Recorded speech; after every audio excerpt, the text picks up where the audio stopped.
Yeah, feel free to like throw ideas out there and stuff as well. So like what I had was a lot of National Geographics.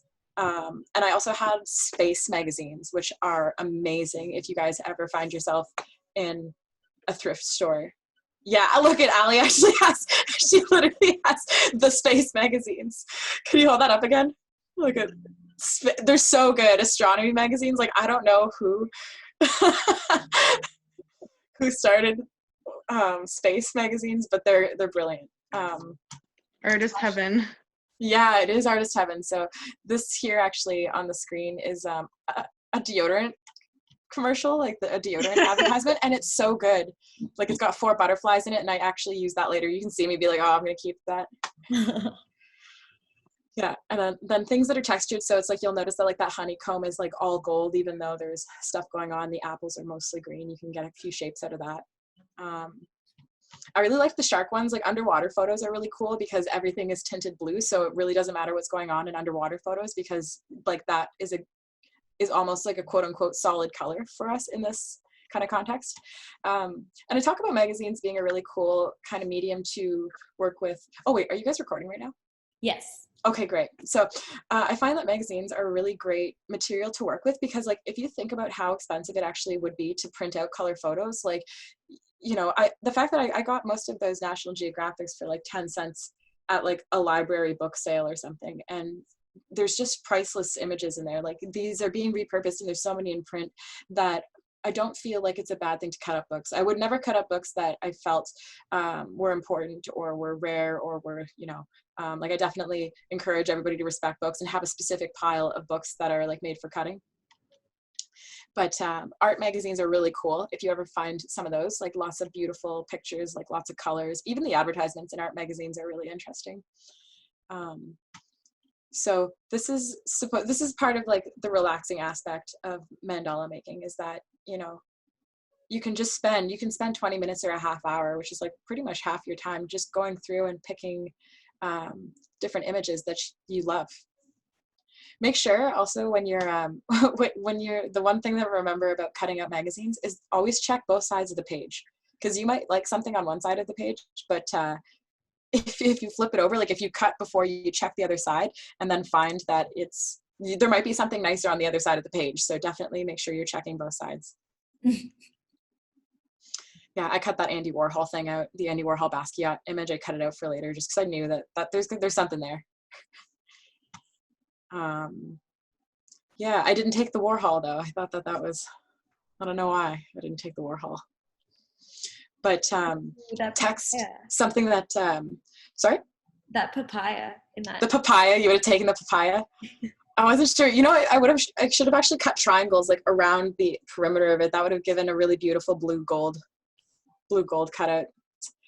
Good thing I still have that. I can go back. But one of the things that you'll see us using here is that little tiny X-Acto blade. I don't know if I can go back. Yeah, this little tiny X-Acto blade is a really great tool to cut out along the edge of a magazine. So when you find a page that you like, you just take your little blade and run it along the edge. I did a really bad job cutting there.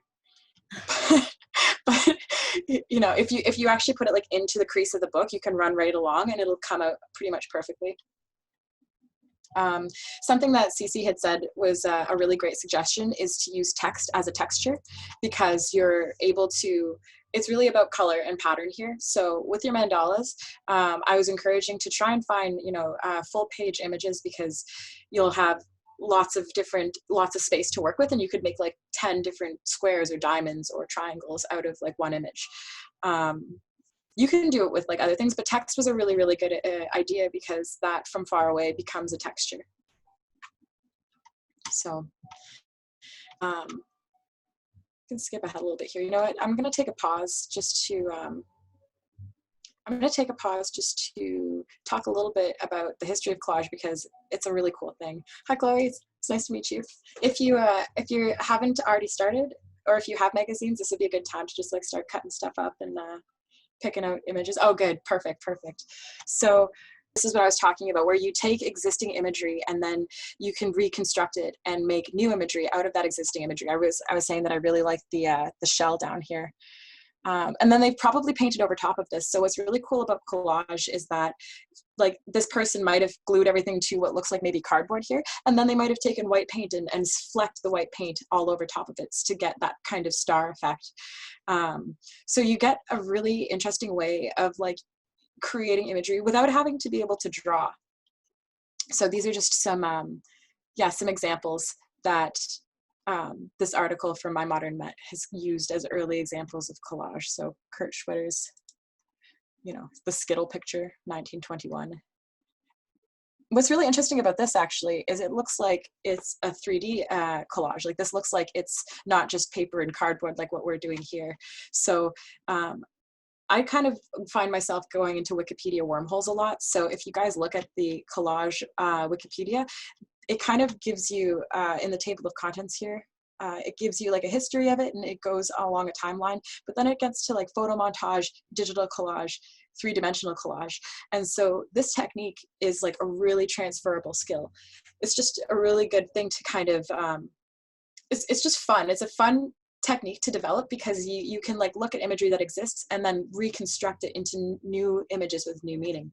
So 3D collage is a really cool example of that, where you can use found objects. And I find like when I go to thrift stores and stuff, like I always pick up like little trinkets and like little watch parts, things like watches and jewelry, because you can totally repurpose these into other collages, and you can get interesting blends between two-dimensional collage and three-dimensional collage. Like this, as an example, is, I don't even know, it looks like a pop-up book, and I don't know if they've used drawings or what, but yeah, so you get the in-betweens here, which is like, these are kind of like paintings, but kind of like assemblages. And I call three-dimensional collage assemblage because I feel like it's more accurate to what, it's like found objects essentially, where you find something like maybe this key and you think that that's cool, and the old dice and like a piece of coral and this little tiny bottle with the cork and the seashell, and they all kind of go together. This is a really clever use of a box actually, where they've used the box to kind of contain these objects. So next time you guys are out, you know, out in the world thrifting, you can find a lot of uses, and especially if you color code them the way that this artist has, you can do a lot of really interesting things with them. Actually, just on a side note here, I want to show you one of my favorite artists who does kind of assemblage work with resin. Miss Bugs is like, this is something that was made out of, if it will load, Hot Wheels cars, like those, like she uses cutouts. And we'll do portraiture. Like I can see butterfly wings in the shirt down here, and you can do some pretty amazing stuff. Like, and this artist is also doing lots of layers. Like here's a portrait of Basquiat, and I think a lot of it looks like paper cutouts or guitar picks or something. But you can create a lot of really interesting work just by layering it up. And the more you layer, the more, you know, the more details you can develop. And that's another really cool thing about collage, is that if you don't like something, you can always glue over top of it just the same way that you can paint over top of something else. And then once you're kind of, you know, you've explored a little bit of digital collage, here we go there's the Hot Wheels rainbow. I thought that was a really, really interesting use of miniature cars. Because I find that there's, you know, I find myself collecting things all the time and I never know what I'm going to use them for. But there are definitely uses if you can find the inspiration. So once we've, you know, you've kind of had a look at three-dimensional collage, then you can kind of move into digital collage. And actually, so myself, like I'm somebody who collects lots of materials. Like, so this is like a coat that I just really like. And, you know, I've got tons of fabric, tons of scrap papers, flyers, pieces of cardboard, old cereal boxes, things that I find really interesting. And you can actually scan those. Like if you find something and you're like, I love the pattern on this, you can just take a flatbed scanner, scan the image, and then you can use analog things in your life. Like say you have a t-shirt that you love. Like I'm wearing a t-shirt that I printed that's a tie-dye t-shirt. And if I wanted to use this t-shirt as a background, you can totally scan that in and then use it as a background for something like this, which would be digital collage. And digital cut and pastes are pretty similar to analog cut and pastes, but the difference between an analog and a digital is that the digital, you kind of have like the internet at your disposal. So there's a lot of potential with that once you kind of get the basics down for that. Yeah, anyways. So I'm going to come back to the video here just to, here's a couple examples of collages that I've done. And this is like with the astronomy magazines and stuff. And I also use TypeScript in my collages. So Yeah. there we go. So this is the list of materials that you guys can have. And so this video I will share to you. I will send this in the chat if and when I can figure out how to get to a chat. And so this is a video that's a condensed version. It's 9 minutes long, and it'll show you guys all the steps that we're seeing here. But instead of the walkthrough in real time, then you guys will have access to it here. So I'll skip through a little bit of this. So what I had decided to do is, once I had kind of chosen all of my pages, I decided that I was going to start with my center point to be like, this is what I know that I want to be in the center of my collage. And not necessarily that this was a mistake, but if you guys do this, like, I don't know what size of collage you chose. This is a pretty decent size. The one that I made here it's about that big. Give me 2 seconds here. I actually have it.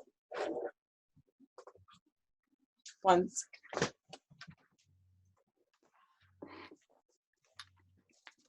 So this is about the size of my collage, and it was a really comfortable size to work with. So if you guys haven't cut your cardboard already, consider cutting it to something similar to this. I chose to do a square because I felt that it was it would contain the mandala nice and easily, whereas if I would have done something like this, say I would have started over here, I would have had to continue my mandala over the edges here and just extend it. And like, that's totally not a problem if you do want to do that, but I just found it really easy to work with a square. A vinyl record would also be a really good surface to work on if you guys have old vinyl that can be repurposed. And yeah, so I had decided that I was going to cut out the circle in the middle, but what I really would have been a good idea was if I would have just found one page that would have filled the whole background, because then I wouldn't have had to worry about the cardboard poking through. So if you guys can find a picture that you like love enough that you would want that color to kind of be peeking through anywhere that you don't cover up, that would be really cool. Like, I probably would have chosen like a forest image or something green to go on the background. So I started, and I used a little bit of painter's tape here. I used painter's tape to to cut out my circle, because I thought that was pretty clever. But like, what would have really been clever is what it would have been if I would have covered my whole background to begin with, and then I wouldn't have needed to go back and make a bigger background. Yeah. So once I've cut that out, then I started cutting up shapes from other parts. I checked the back and I was like, okay, I don't care about that truck, good thing. Then if you feel comfortable, you can totally just like eyeball your shapes. Like, you don't have to do what I'm doing there. Like, what I'm doing is I'm stacking my first shape on top of the strip, then cutting it, then stacking it, then cutting it, just to make sure that like all my rectangles are about the same size. But yeah, if you feel comfortable, I think that it's good to trust yourself if you know that you can cut like triangles and rectangles or squares like just about the same size. Yeah, so I made my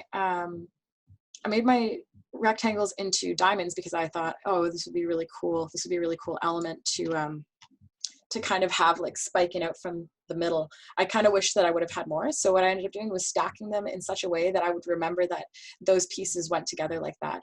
So as you start to cut your shapes out of your paper, it's good to kind of keep them in little piles, so that way everything can stay organized.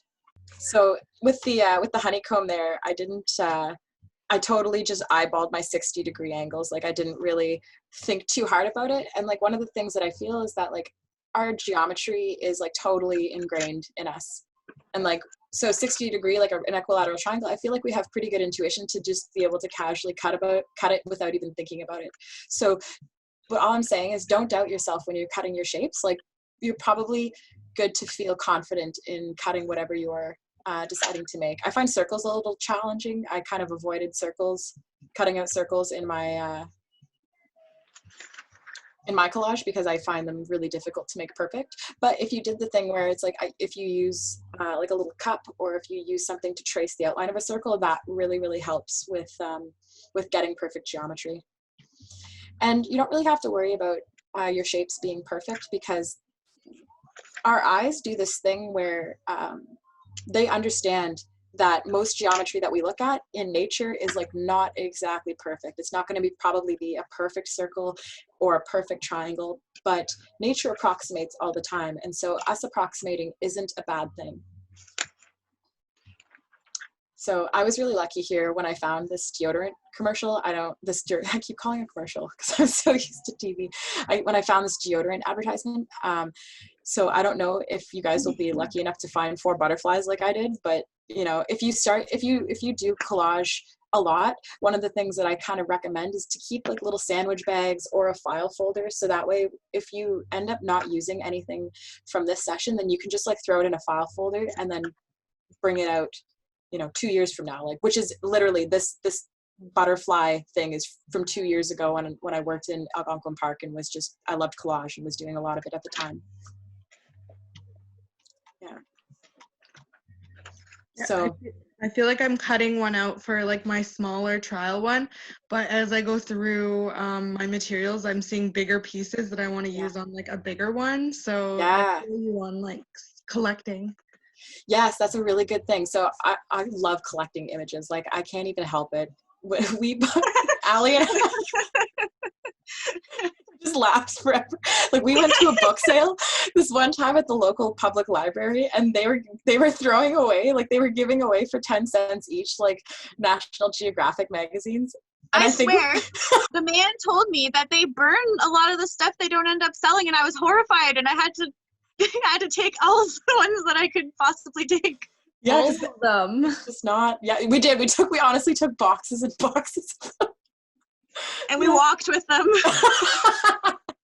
Yeah, we did walk with them. So this is a good example of like, I don't know if you guys can see this here with the crowd of people.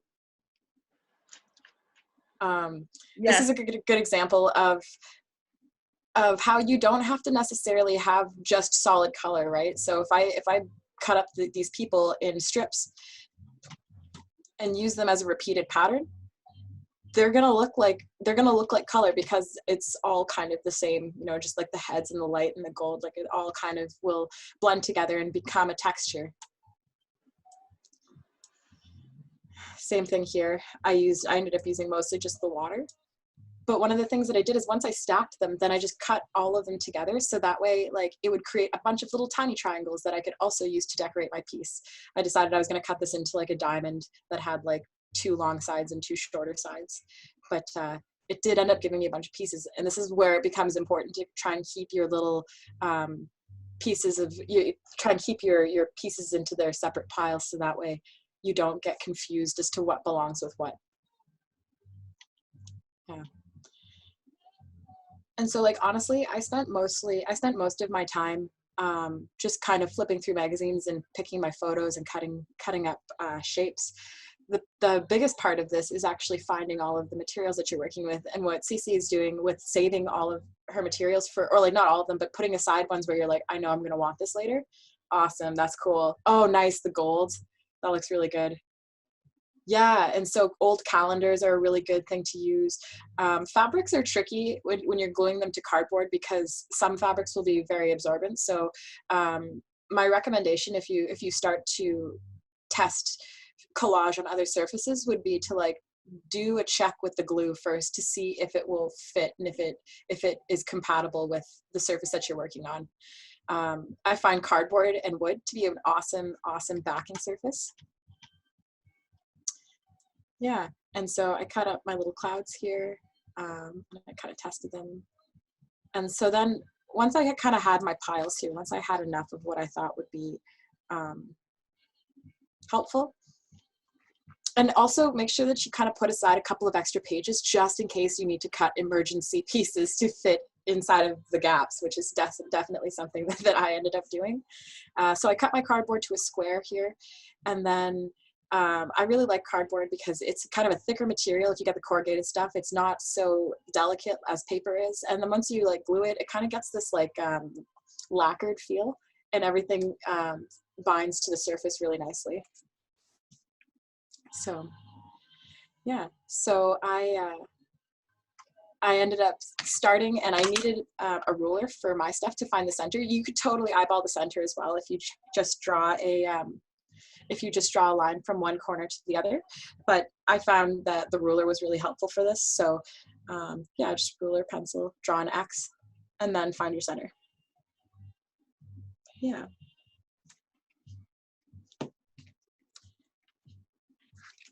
And so once you found your center, now comes the nice part.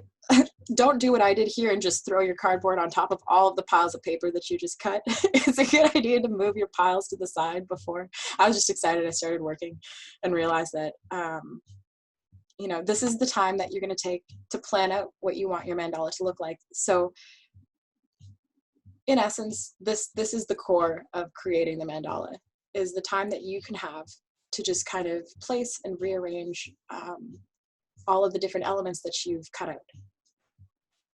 What I just did was I tried to start with bigger pieces as well to just kind of cover the surface. And that's when I realized that I didn't even have enough big pieces to actually cover the entirety of my cardboard. So you can see me here kind of rearranging. Make sure during the step that you don't have like a fan going in the background, because it'll like blow away all of your stuff.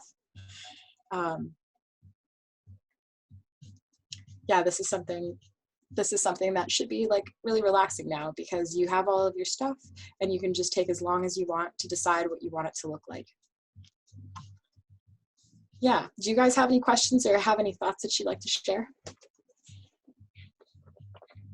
Ooh, you know what I'm enjoying about this is like I can see your vision, like it doesn't have to be all one color. So like there's like some flowers, and I did it like a triangle, so I'm gonna cut this in like 4 slices kind of. Nice. And then fan them around. Nice. And I have like this one's mountains. Oh, that's nice. Right. And then this one is the last one I'll show you. It's like yellow trees. Oh, That's so cool. Yeah, that looks great. So I'll like cut them in little shapes or whatever.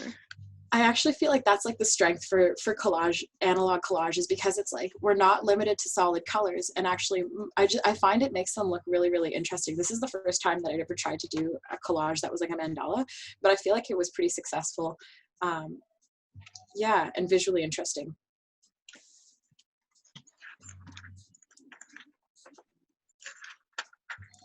So here you can see me using the people as elements, and you could probably kind of see what I'm saying now. Like even though it's like a picture of people, like it totally doesn't really look like, it looks more like a pattern than it does a picture.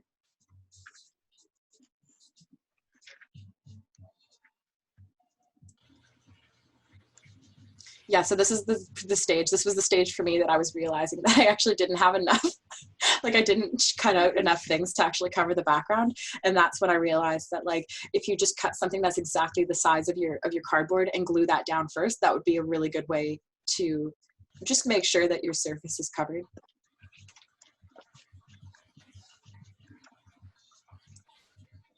I went back with my Mr. Christie advertisement and thought I was gonna like fill it in with squares, and then I didn't end up using them because it just like they just didn't quite fit anywhere I wanted them to.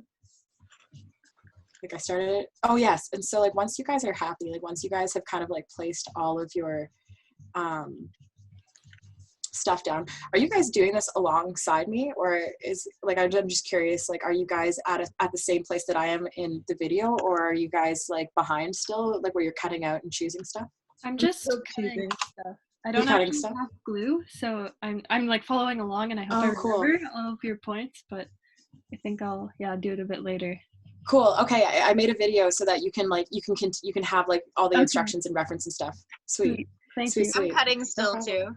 Okay, sweet. So I'll take a break then. I'll take a pause, and so once you guys get to a point where like you're like happy with like what your mandala looks like, take a picture of it. And the picture is going to help you for when you go to glue your stuff down, because like once you're happy with it, then you're going to have to clear all of your stuff off and go back to your stuff. But then it's like if you don't remember the order of things, like I tried to order it so that way at the top I have like my middle, and then I like the number 1 gluing down is going to be the middle then the blue things, and the red, then the butterflies, and the other red, then the people, then the other red. So I tried to like put my piles in an order so that I could just glue them on 1, 2, 3, 4. But the picture was still like really helpful to go back and reference to like kind of see what my original vision was. My little honeycombs there ended up being details. So like make sure that you're cutting a range of shapes. And that means like cut some big shapes to kind of fill in your,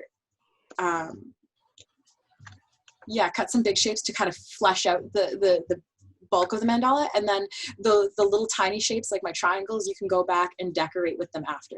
And that's going to like really add complexity to your mandala, because like if we just had like 2 or 3 big shapes, like it wouldn't be beautiful the way that mandalas are. It's all in the little details, and you can just keep layering it up and layering it up. I would be super interested to see the types of art that you guys create with this, like if you do end up making collages out of it. I've got like a Facebook and an Instagram that I'll share as well. Because I would love to see what you guys make. Or would you want it to be posted to New Shining Moon? Absolutely, and we can share them like I'm gonna share my picture with you anyways, and then you're welcome to use it like as an example in your next workshop to like go with the videos that you prepare. Oh, that's awesome. Yeah. Okay, great. Yeah, so like I love collage, and what I think I love most about it is the fact that I left for a bit. What I love most about collage is the fact that you can just get these materials from like pretty much wherever.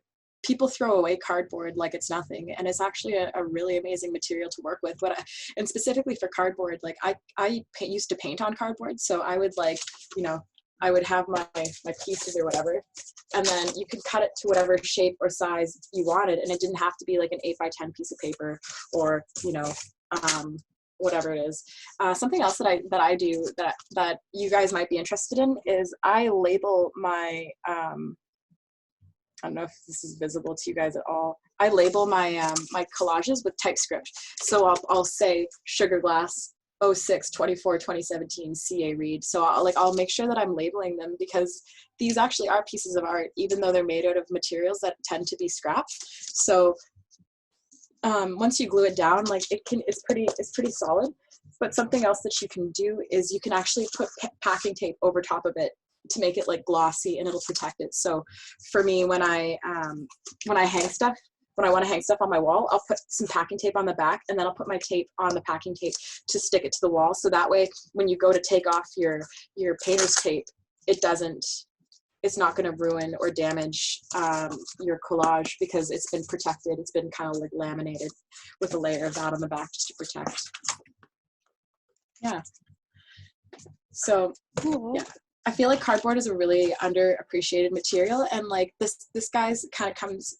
It really like empowers people to use the materials around them, and also to upcycle things as well. That we don't have to just throw away everything because there's new stuff, or you don't have to buy expensive canvases. For example, like you could honestly, if you had enough cardboard, you could construct like a 6x10 canvas, and then you could even cut like strips of like 3-inch strips to go around and give it that raised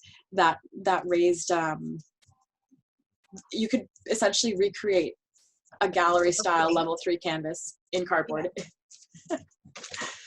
Yeah, so there's like lots of actually, you know what, I'm going to take a second and show you guys these, because this blew my mind. So like there's people on the internet, cardboard houses, and they like construct things out of cardboard, and they do some people do such amazing jobs. Like I'm trying to find, there was one who did like favelas and stuff like that, and it was like a whole city that had been built out of just cardboard. But it just kind of speaks to the versatility, even that, look at that. It just speaks to the versatility of cardboard, and because there's different thicknesses to it, you can really do a lot with it. So I use it as a background for backing for a lot of paintings. You don't even have to prime it, honestly. If you build up enough layers of it, you don't have to. You could prime it. They would probably help your paint stick, especially the lighter colors like white and yellow. But yeah, and again, like I said, old vinyl records would also be a really, really good material to collage onto, because it's just well made. The vinyl is thick, And it would be ready to be hung on a wall as well. It's even got the hole in the middle if you wanted to put like a nail and hang it like that. And the collages that I'm doing with the mandalas are really interesting because all it is repeated shapes. And I think that there's something really powerful to be said about repeating imagery, because none of the stuff that I cut out there is perfect by any means, but it still like kind of looks right, even though it's not perfectly accurate. So I'm gonna keep going here. So when you start gluing, if and when you start gluing, you've drawn your X in the middle of your canvas by taking your ruler and just going corner to corner, corner to corner.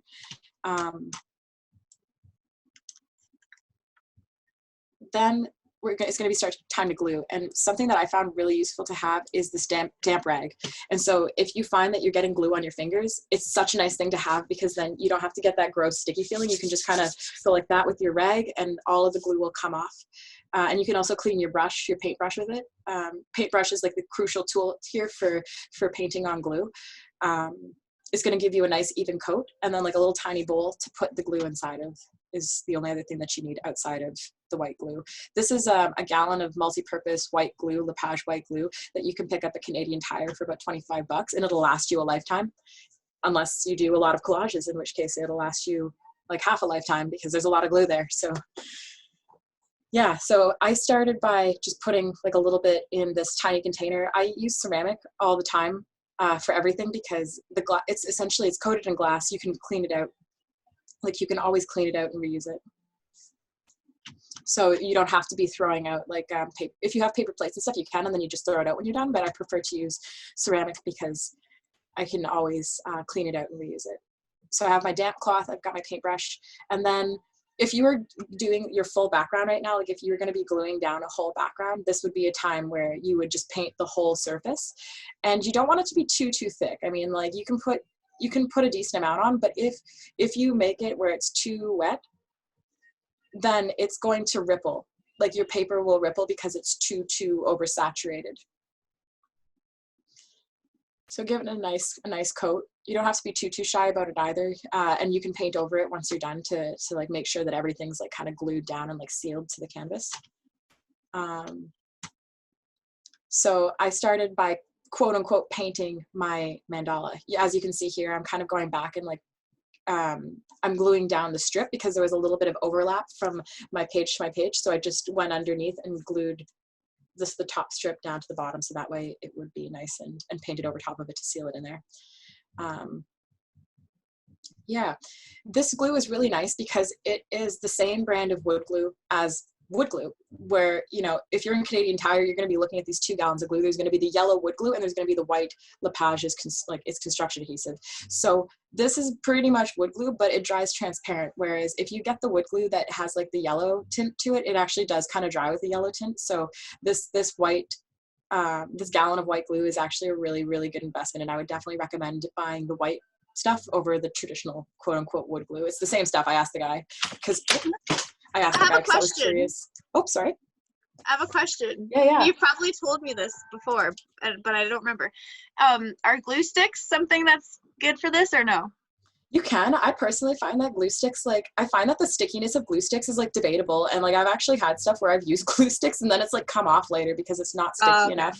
Yeah. So it does. Actually, glue sticks would probably be nicer for this because it's not gonna, you're not gonna get that rippling I have both, from so I was wondering. What you could try doing is if you wanted to try and glue everything in place with glue sticks and then paint over it in the white glue, like that could be a really good thing. So that way you're kind of sealing it in, but then you're placing it down without it being overly saturated. True. I don't know how it'll work though, honestly. I'm gonna try it and we'll see. We'll see. I'll Okay. be the experimenter. Okay, sweet. Yeah, no, I actually am not super sure. Personally, I like the painting it on method because you can control pretty well like how much glue actually goes on. Yeah, I guess that's true too. Yeah, and I just also find with the glue stick, I find that I can't build it up as much as I want to. Like I find like if I keep going over top of it, it just like it's still like one slick layer of glue. Yeah. But I don't know. Maybe I could have had just bad brands of glue stick too, because I don't want to totally like discredit I know you mean. the glue Some stick. of them are kind of gummy, like Yeah. yeah. Here, let's see what I got here. Yeah, see, this seems like a cheap one. It seems kind of like gummy and weird. It could be really old. I have no idea. If that's the case, then definitely use the liquid stuff. Yeah, and that's true too, because it's like over time it gets gummier. Yeah, maybe I won't experiment. I like the stuff I've cut so far. yeah, fair enough. Fair enough. The glue, what's cool about the glue is that you kind of have a second, like here, I'm going to go back to that. You kind of have a second when you stick it down at first, you can kind of push into place. So I pushed it and then I kind of slid it over. But that slidiness will only happen when it's liquid. And so you kind of only got like a couple of minutes before it's really, really stuck there. And then you're not going to be able to kind of shift it around. So like when you drop it down, it doesn't have to be perfect because then you can kind of like tweak it into place and then it'll dry where you want it to dry. The reason that you want to paint like this instead of just kind of slapping a little bit of glue on the back, because like I've seen people where they take it and they just kind of drizzle glue along the back of it and then they stick it down. And what happens there is like you'll get this weird like zigzag pattern where your glue was and then nothing else will be stuck to it. So when you paint it down, it gives it a beautiful layer to everything, kind of binds to it and sticks to it. Right. So yeah, I actually show up close kind of what it looks like when it's all, there's a couple places where it's kind of lifting up at the edges, but you can go back and like smooth all of that down just with your finger or with the back of your paintbrush, anything that's like not full of glue. And actually, if you guys have ever seen wheat pasted graffiti murals, like that's how they do it as well. Like they'll have something that's like paper and then they'll take a big roller with glue and then they'll glue the wall and then stick their painting over top and then like paint over top of it and kind of seal it in there. So yeah, graffiti wheat paint, you know what, here, we'll take a second look at that because this is the beauty of Zoom.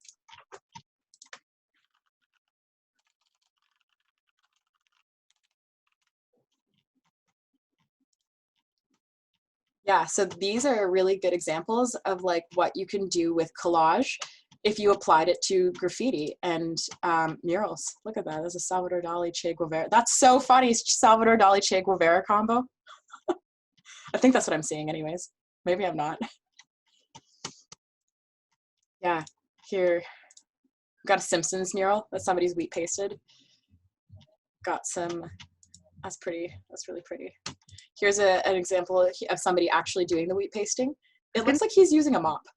I could still see your video, oddly enough. Yeah, I don't see it. Oh, interesting. Okay, give me a second. I'm gonna, maybe that's what the issue has been. If I switch here, I'm gonna screen share my, here, do you see this now? Double click to yep, I can see it now. So now we're, okay, so now we're on the wheat paste on Google. Yeah. This is the Salvador Dali Che Guevara thing that I was talking about. There we go. I don't know if that's real. Or if I'm just I'm like, that's beautiful. Okay. Yeah. So these are examples of murals where people have kind of taken collage. I really like this one actually. This is really beautiful.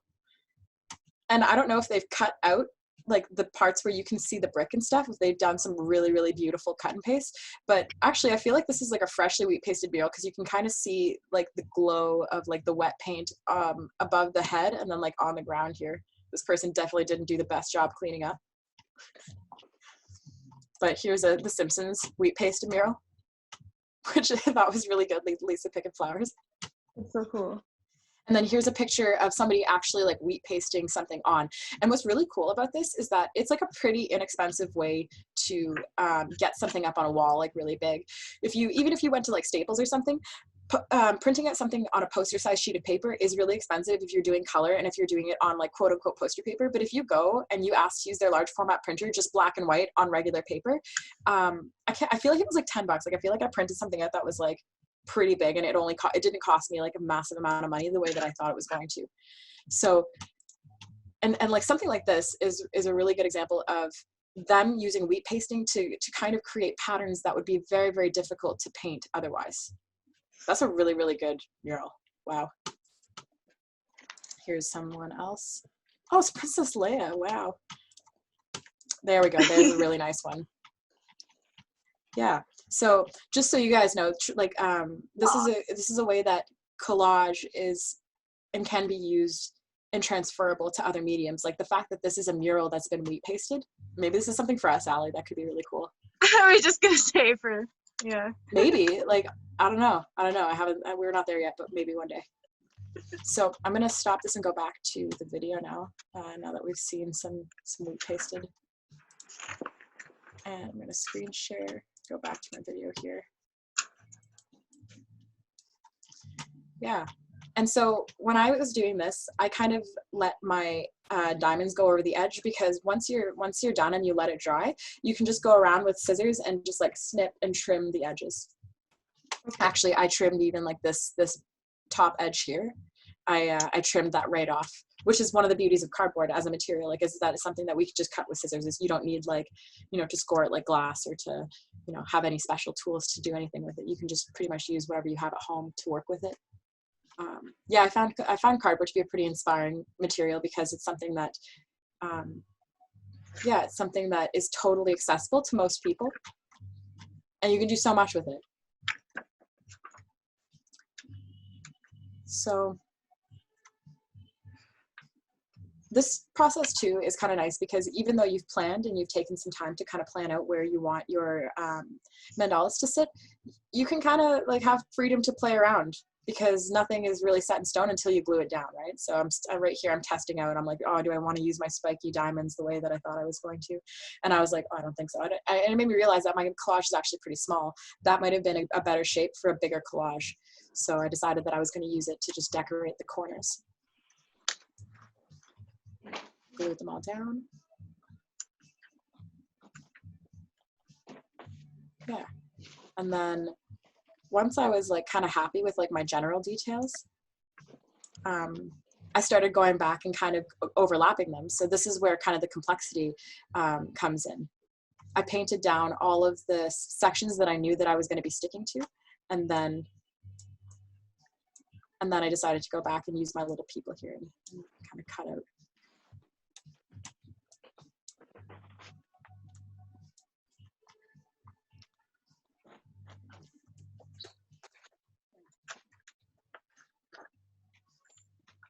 I think it was something else that might be really helpful, might be to decide like a color scheme going into it. So like I kind of went with like gold, purple, red here. But maybe I would have done a monochrome blue, like a monochromatic blue mandala. Like that could have been really cool, using only sea creatures and only butterflies and only things that would have been blue, or entirely gold. Like Cece, you had a lot of gold there with the, you had like the trees and the sunflower and the mountains and stuff. Like that could be really, really beautiful just to have that, because all the different textures kind of create that level of interest that a solid color mandala wouldn't. Mm-hmm. I'm excited. I have just so much collected that now like kind of gonna make little shapes and start laying it out. But I also picked up a newspaper, and I'm like gonna take some picture, or not some pictures, but some pieces of like text so I can mix it in. Yeah, yeah. And like this cool thing too is that you could cut up like the smaller pieces that you do, the more details that you can add to your mandala. I kind of only added like a little bit. Like what I'm doing here is I think I'm using these teal rectangles at the bottom. If you had my hand there, I'm using those little teal rectangles. But if I would have cut strips smaller than that or bigger than that, then you could essentially like continue to make it more and more complex. I think the last detail here that I ended up doing was, I think I decided against the blue ones. Yeah, so I decided I was gonna, my big details were and by big details, my tiny details were my honeycomb triangles here. And I decided that these would kind of be like the final touches to create that complexity. I actually think it could have looked really good without putting them into the blue. So I glued the ones in the middle down, painted them all, glued them. And then I decided I was going to go around and I was going to add those kind of between it, just above the butterflies. And if you have 8 or 10, like working in numbers that are conducive to symmetry works really well. And so what that means is that, you know, work in 2, 4, 8. If you're getting into 16, you're doing like a lot of little tiny details, but I think I used 8 honeycombs to go around. And that means that you can do the 4 corners, like the 4, the dots on the 4 corners, and then you can do dots between those 4 corners, and it kind of gives you a pretty decent circle. Yeah. So we're getting kind of to the end here of what what my walkthrough was. And so if you didn't have a chance to get all of the pieces and stuff, I do have a video that I'm going to share to you guys, which is a 10-minute version of everything that we just talked about. And it's a condensed version of this exact video. So you can always go back and like look more closely at certain parts. Yeah, so once you're done with it, then I started to paint over everything. And the reason that I paint over everything is because I feel like it like laminates it or lacquers it kind of thing, and it'll dry clear. So it's just a good way to like kind of seal everything in there, like make sure that nothing's gonna be moving around or loose, or like that none of the edges are kind of flipping up.